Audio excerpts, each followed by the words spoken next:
Taiwan's cuisine reflects its history of colonization and migration, blending indigenous, Chinese, Dutch, and Japanese influences, resulting in a unique culinary heritage distinct from mainland Chinese cuisine. It's All Things Considered from NPR News. I'm Ari Shapiro in Washington. And I'm Elsa Chang in Tainan, Taiwan, which, hasn't been the seat of government in Taiwan in quite a while, but there is a very good case to be made that this city is still the culinary capital of this entire island. A lot of cooks in Tainan begin their days right here in a market called Shui Xiangong Market. And if you look out at all the displays of shiny orange and silver fish, bright rows of glistening pork ribs and overflowing crates of dragon fruit and guava, what you really see in this place is a portrait of all the forces, both indigenous and from external colonizers, that have shaped modern Taiwan.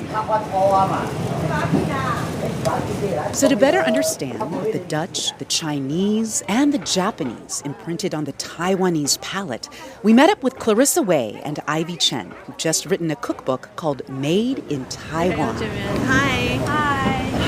Thank you so much for Now, that title declares something. Even though about 90% of the people here have Chinese ancestry, they have forged a cuisine that is all their own. I grew up where my mom cooked both Taiwanese and Chinese food, so I kind of thought both cuisines were the same thing when I was a kid. Clarissa, how would you explain the difference between Taiwanese and Chinese food? So in terms of cooking techniques and ingredients, it's very similar, but Taiwanese food is quite distinct in that we have our own pantry items that are unique to Taiwan. Taiwanese cuisine tends to be more sweet. Here in Tainan, the food is very, very sweet because this used to be a sugarcane producing hub, and when Taiwan was a Japanese colony, Taiwan produced most of the sugar for the Japanese Empire. And at one point, 2/3 of all Taiwanese families were in the sugarcane producing business. So it was a huge part of our culture. To show us this Taiwanese love of sugar, Ivy leads us to a stand full of bright pink sweets. It's a fixture at this market. They established 100 years. You Almost. have been here 100年, 100 years? Third generation. Ivy hands me a hot pink gooey pancake. That's Angu Gui. It's called angu gui. They're decorated to look like the top of a turtle shell. I want to try angdawa, red bean. Oh, I love how sticky this is. That is from sticky rice, which is a short grain rice. Clarissa says short grain rice had to fight its way onto this island after Chinese settlers had been growing long grain for centuries. When the Japanese came, they sort of craved their short grain rice. It's the rice you have in sushi, which is really sticky. But short grain rice does not grow well in a subtropical climate, so they spent 10 years trying to cultivate a short grain rice on Yangmingshan, which is a mountain, hill-ish area in Taipei. After 10 years, they finally succeeded, and that has become our rice of choice. And because it's so laborious to cultivate rice, it was deemed a worthy offering to the gods and ancestors. That's why people will take sticky rice sweets like angu gui to temples, such as one just steps away from this vendor. It's called Shui Xiangong Temple. And, you will often see temples and food markets appear side by side in Taiwan. During the worship time, 2-3 hours, people are hungry, so they are hanging out in the neighborhood. They're looking for food, and that's how many small vendors gather in the neighborhood and start doing their business. I love how mopeds and motorcycles and scooters are just driving through the market Yeah, stands. it's chaos. Shui Xiangong Temple is hundreds of years old. It's dedicated to the water gods, and paintings above the entrance pay homage to the ocean that surrounds this island. Yeah, you see one man pulling an octopus from the sea. Yeah, it looks like it, or a squid, and to the left there's an old man fishing. And then I spot one of my favorite delicacies of the ocean, fish balls. Oh, it smells so good. What are the different fish here? They have flounder fish ball, they have shrimp ball. So on the top left, that's the milkfish ball. So the milkfish is very important agriculture in Tainan area. Milkfish. Milkfish. And Milkfish also has a connection to the Dutch colonization on this island, right, Clarissa? Yeah, so the milkfish, it's been here for centuries. The indigenous, their name for it was mata because of their beady eyes. And when the Dutch came, they started the aquaculture industry where they were breeding the milkfish. And it's just become a staple in the Taiwanese diet ever since.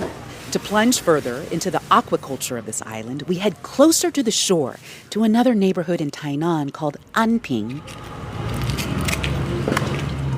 You can see groups of people shucking oysters on street corners here, Taiwanese oysters.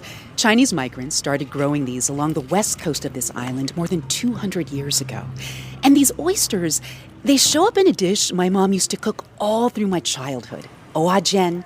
We order some at a small street restaurant. This place is called Old Dutch Fort Oyster Omelet. And behind us is another Dutch fort. So oajian is basically an omelet that's studded with Taiwanese oysters, which are smaller than those you might see in North America. The omelet's thickened with sweet potato starch and then slathered in a sweet and tangy sauce.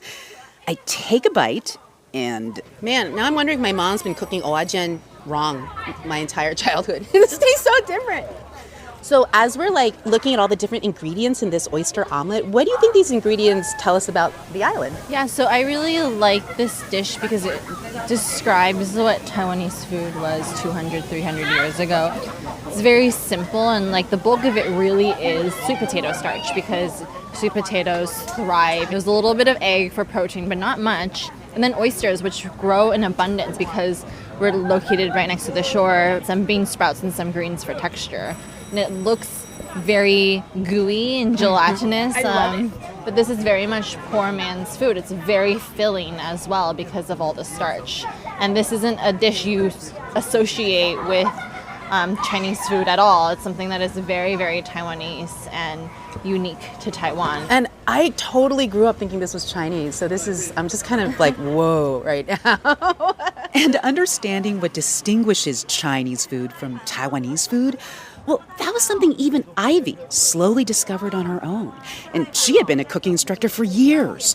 Her students are usually from other parts of the world. My customer keep asking me, what is the Taiwanese food and what is the Chinese food? What's the difference?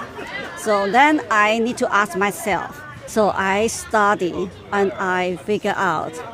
Oh, so that was a process for you. It's not like you knew the answer right away. What is the difference between Taiwanese and Chinese I can tell, cuisines? but I never think that people will ask me that way. I need to give a definition about the Chinese food and Taiwanese food. Here's the thing, though. There can't be a black and white definition of Taiwanese food. But Clarissa and Ivy argue the food is unique.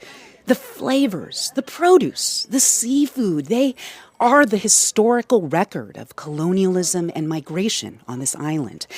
And that's why they say this island's cuisine deserves to stand on its own.